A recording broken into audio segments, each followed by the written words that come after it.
सिलचर के Assam pollution control board के कार्यालय में श्रद्धा व मर्यादा के साथ भगवान विश्वकर्मा के पूजन कार्यक्रम आयोजित किया गया। इस अवसर पर भजन कीर्तन, अंजलि प्रदान, पूजा तथा दूसरे कई सांस्कृतिक कार्यक्रम भी आयोजित किए गए।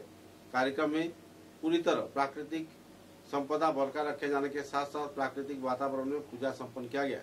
यहाँ तक कि लोगों को आहार के दौरान केले के पत्ते में आहार दिया गया ताकि प्रकृति का संतुलन बना रहे। यूँ तो लोग अपने अपने पूजा स्थल पर प्लास्टिक तथा दूसरे केमिकल से जुड़े सामान इस्तेमाल करते हैं, लेकिन इस क्षेत्र में प्रदूषण नियंत्रण विभाग के कार्यकर्ता अरविंद दास के विशेष प्रयास के चलते इस क्षेत्र में सभी स्तर के लोगों को केले के पत्ते में आहार प्रदान किया गया, जिसे देखकर लोगों में काफी खुशी व उत्साह के माहौल देखने मिली।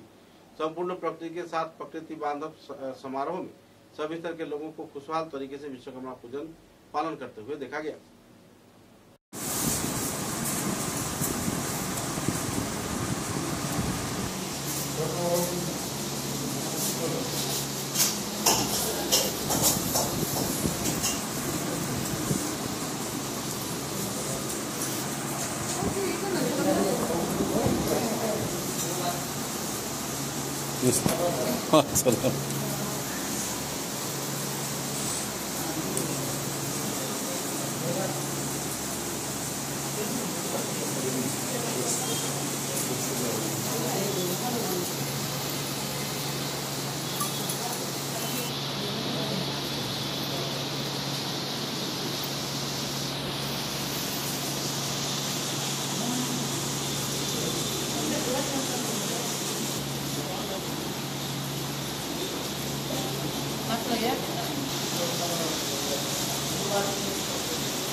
ব্যতিক্রমী একটা পদক্ষেপ দেখলাম আজকে এখানে কলা পাতায় সবাই খাচ্ছেন। আপনারা প্রকৃতির সন্তুলনটার কথা কিন্তু শিরায় শিরায় পৌঁছে দিচ্ছেন মানুষের, তো অনুভূতিটা কিরকম স্যার আছে? নমস্কার।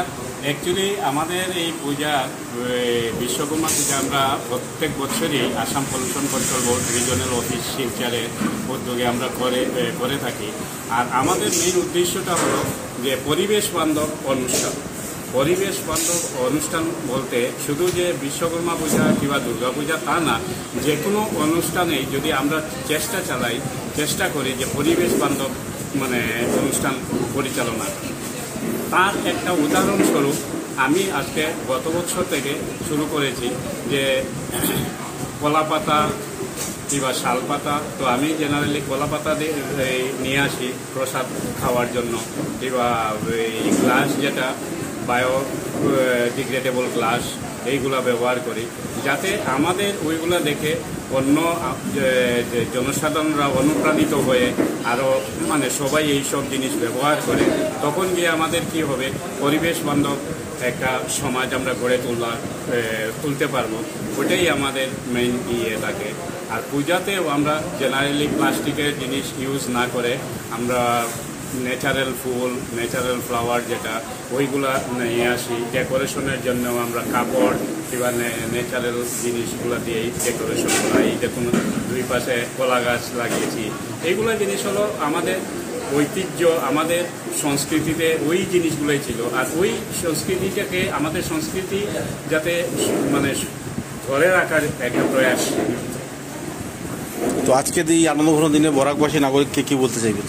আমি সবাইকে ওটাই অনুরোধ করব যে যখনই কোনো অনুষ্ঠান করা হয় যাতে পরিবেশের ভারসাম্য বজায় রেখে পরিবেশকে রক্ষা করে আমরা অনুষ্ঠান সূচিগুলো করতে পারি। আর আজকের দিন বলে না, আমাদের বিগত দিনেও দেখেছি মনসা পূজা, অনেক অনুষ্ঠান আমাদের হিন্দু ধর্মের 12 মাসে 13 পার্বণ হয়। 13 পার্বণে আমরা যে প্রত্যেকটা পার্বণেই দেখা যায় যে হই হুল্লোড়, নয়েজ পলিউশন, মূর্তি বিসর্জনের সময় থেকে শুরু করে প্রত্যেক জায়গাতে আমাদের নয়েজ পলিউশনের একটা থাকে।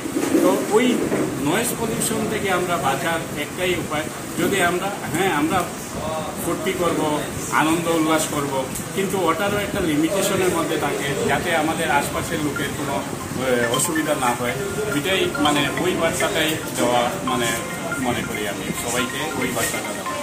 আজকে আমরাও পূজা করেছি, বিশ্বকর্মা পূজা করেছি আসাম পলিউশন কন্ট্রোল বোর্ডের রিজনাল অফিস থেকে।